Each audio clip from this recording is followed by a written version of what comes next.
Welcome back, troglodytes, to Would You Rock or Not. I've been asked, so I'm gonna cover the 2019 Namm show for Gibson, as well as Epiphone.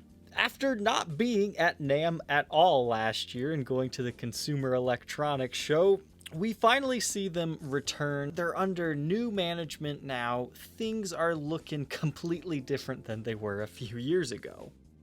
It seems they're listening to all of the online criticisms that they've been having, so they have now introduced what they are considering their core line of guitars.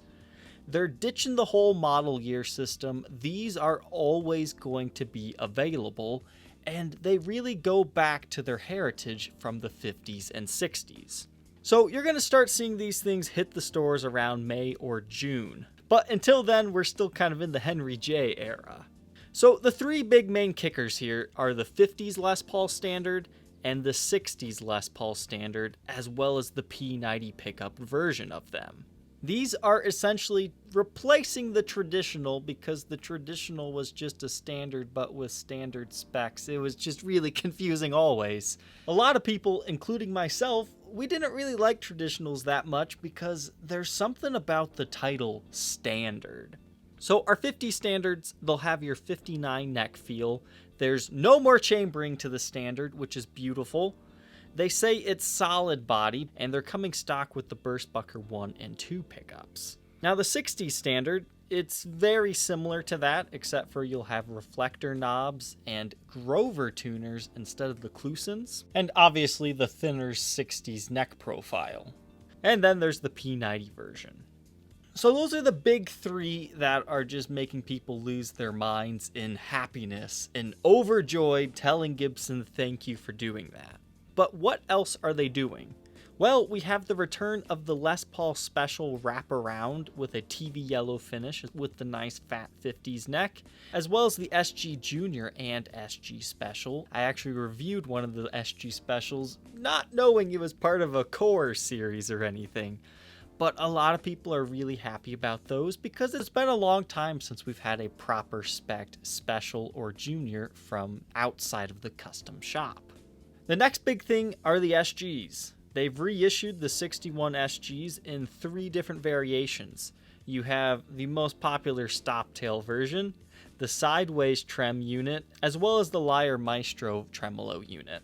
Now, as always, the sideways trem and the Lyre, they look amazing, but as far as functionality goes, some of them are better than others, but they always look super cool. But it's really interesting to see those 2 units coming back as standard. So those are the main ones that caught my eye. Other notable news is the High Performance series is now being renamed as the Les Paul Modern, which I think is a much better title for it, because HP makes me think, that means it's the better guitar. So if I was just buying blind, I'd probably pick those up and then go, oh, Gibson's must not be very good, because I don't like those specs or whatnot.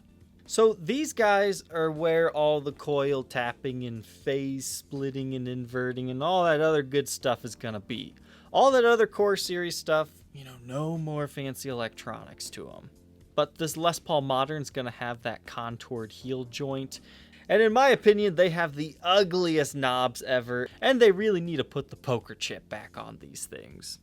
But perhaps the biggest thing that just absolutely blew my mind, and I want to know why everybody's not talking about this, is you guys remember this thing that I reviewed not too long ago?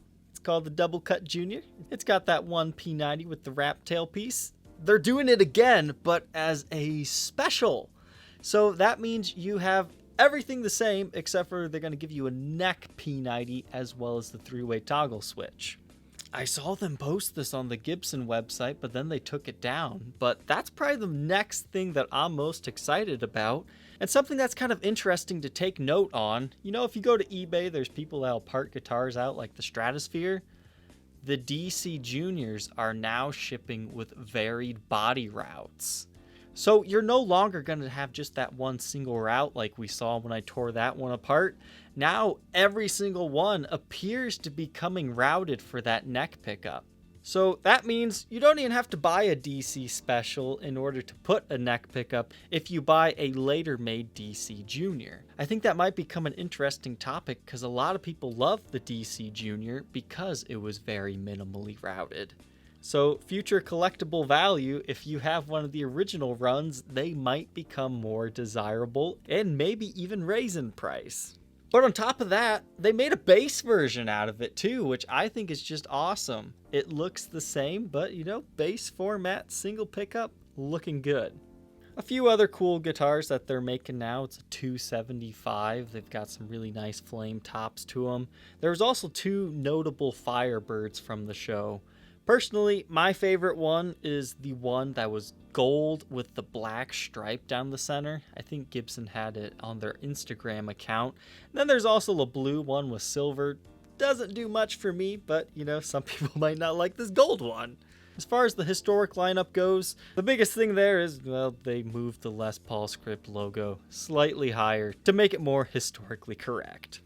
But perhaps the biggest thing is Gibson is doing away with Richlight, at least in the custom shop.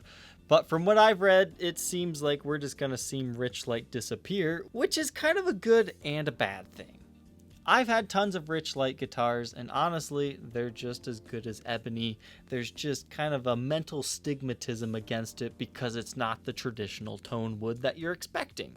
So I feel Gibson might have caved too early there, but I can definitely see it from the consumer side. They were getting too much backlash to it. So it'll be interesting to see what happens to the used value of Richlight fretboarded guitars in the future. They might become collectible, or they might become like the 2015 lineup. A few other cool ones that are memorable mentions here are the Billy Gibbons SG prototype. You know this one, the rarest SG ever that I made a separate video on? Apparently the prototype was there. It looks completely different. I actually had somebody send this to me on my Facebook page. I thought maybe they're reissuing it. Maybe they were trying to judge if somebody would actually buy this hot rodded SG. So maybe we will see a limited edition release outside of Neiman Marcus in the future. And then you have the Summer of Love guitar. Yeah, definitely not for everybody, but an interesting piece of art. So that'll about do it for the Gibson side of things. So we have a return to tradition. You have the promising of a core lineup with no more model years and all that. But at the same time, they're still sticking with their modern roots, as well as a bunch of limited editions and dealer custom specs. So this is looking like we're going in a good direction here. However, personally, I think it's going to get really boring to have everything that we've always wanted always being available. Because I think some of the hype behind these original specs comes from when they are available. But from a business standpoint, I can see why they're doing what they're doing. The only question left, which 2019 Gibson brand guitar are you most excited about? Leave your answer down in the comments section below. Don't forget to like, comment, and subscribe, and we will see you tomorrow on the next episode. Take care.